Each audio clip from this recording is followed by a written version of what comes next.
So today we will make a soup, an Italian soup, Italian recipe soup called minestrone soup.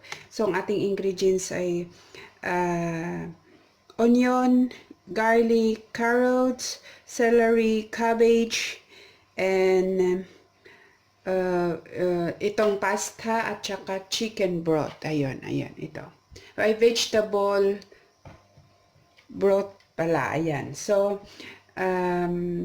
this recipe is called minestrone soup, Italian, yan. Start na tayo magluto. Lagyan natin ng ating olive oil. Yan.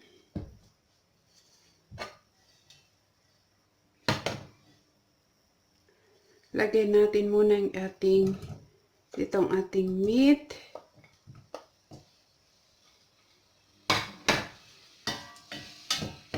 Prito natin ng kaunti.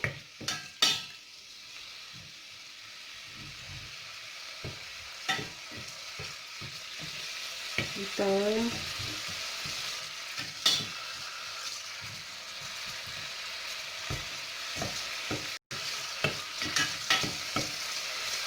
Ayan. Lagay natin ang ating onion. Isut natin ng kaunti ang onion.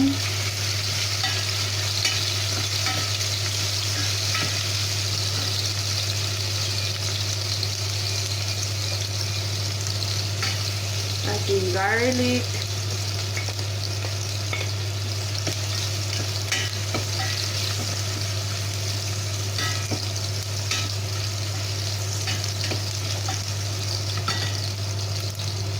Our celery and carrots.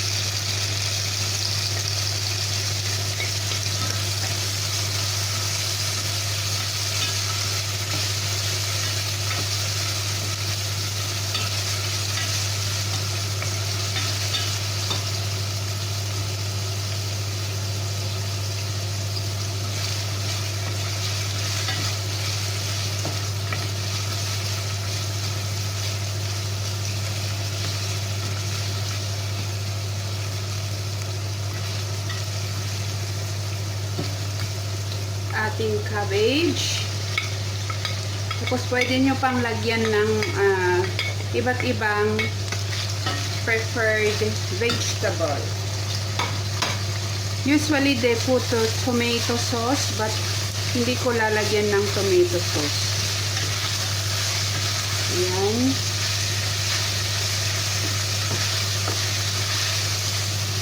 O, diba magandang kulay?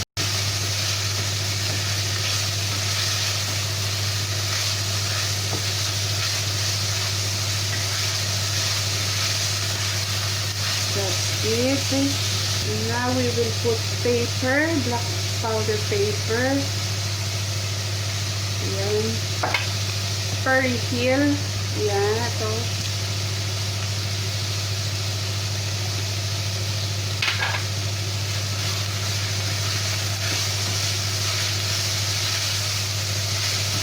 Now our chicken broth.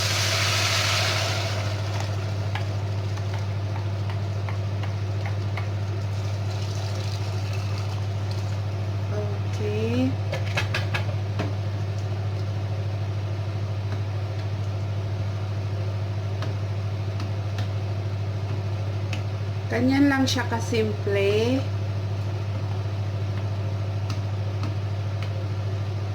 Pwede na yung lagyan ng beans, ng mga iba't ibang vegetable na gusto nyo, at saka tomato kung gusto nyo lagyan ng tomato.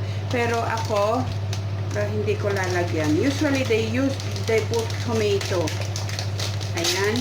Kasi mahilig ang mga Italian ng tomatoes. So, ngayon, lagay natin ang itong ating pasta. Ito. Konti lang ilagay itong pasta.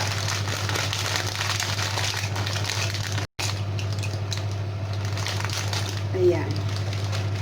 Okay. Ganyan lang siya. Ganyan kasimple. Very simple.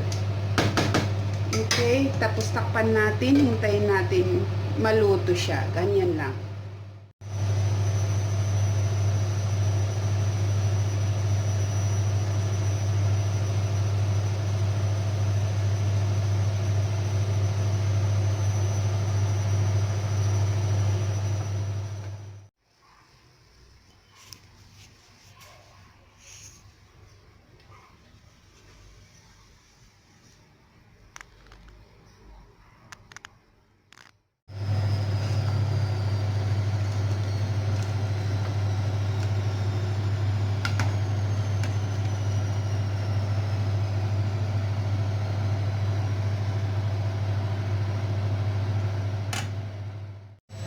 So, ayan, ito na siya.